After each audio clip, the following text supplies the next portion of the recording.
Question. What is the name of part marked as X in plunger type dial test indicator? Option A.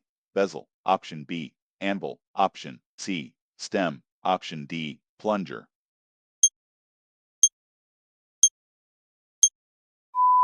Correct option is anvil.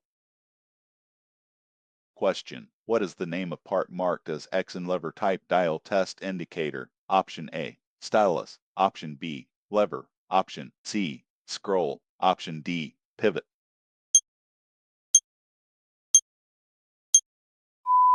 Correct option is stylus.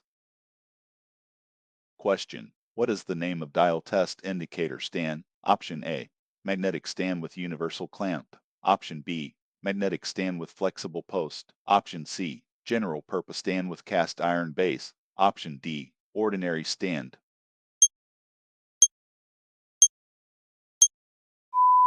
Correct option is magnetic stand with universal clamp.